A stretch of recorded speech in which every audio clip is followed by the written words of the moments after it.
In our tech news, a Ugandan non-profit organization, Digital Literacy Initiative, uses local languages to empower young people and women with digital skills, training, and improve their chances of getting employment in the growing information and communications technology industry. Africa 54's Ndiho via Skype spoke to Joan Katambi, team lead Digital Literacy Initiative in Kampala, Uganda. Joan Katambi, welcome to Africa 54. Thank you so much, Voice of America, for having me on board. You run an initiative in Uganda that helps to empower a lot of younger people with digital skills. Can you bring me up to speed? Over the years, I've had passion in ICT and education in the areas of internet governance, cybersecurity, information security, child online protection, open data for persons with disabilities. So it is from this passion that I started up an NGO called the Digital Literacy Initiative in Uganda that looks at bridging the digital skills gap among children, women, youth, and persons with disabilities. For purposes of our audience, when you talk about digital skills, do you go out there, train them, or you bring them somewhere and interacting with them, show them how some of these things work? There is a gap.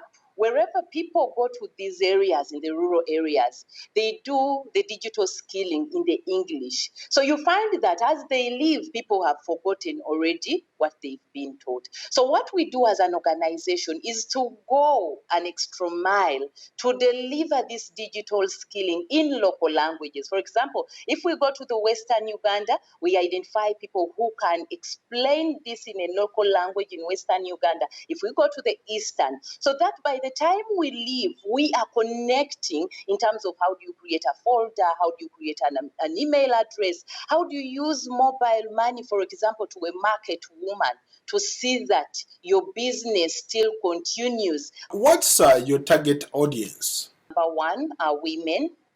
Of course, women in business, and then number two, the youth, youth in high schools and of course in universities and higher education, institutions, and of course, persons with disabilities. This field of computers, this field of STEM, anybody can do it if you set your mind to it, especially for the young girls.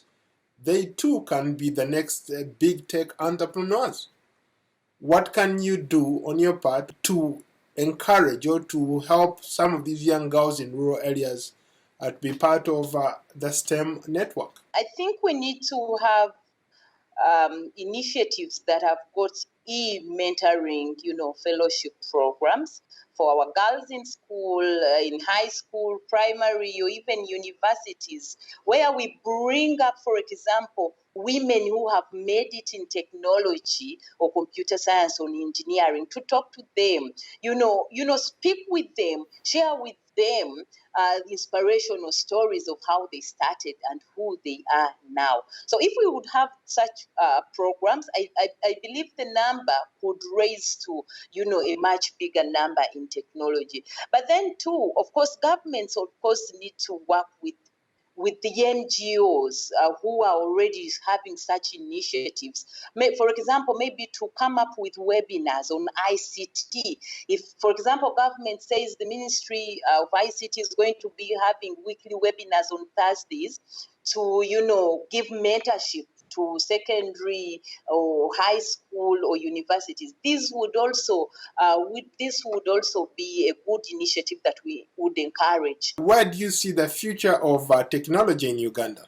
The future of internet in Uganda, as the world, comes to the fourth industrial revolution. Issues such as artificial intelligence, using robotics, AI, among others.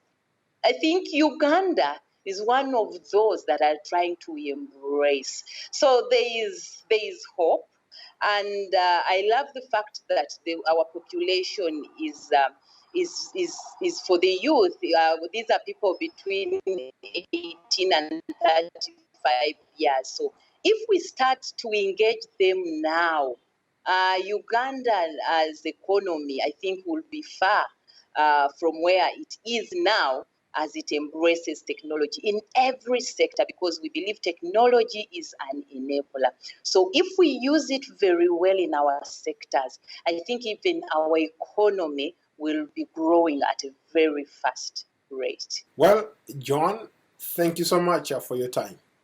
Thank you. That was Africa 54's tech correspondent Paul Ndiho speaking to Joan Katambi Digital Literacy Initiative in Kampala, Uganda.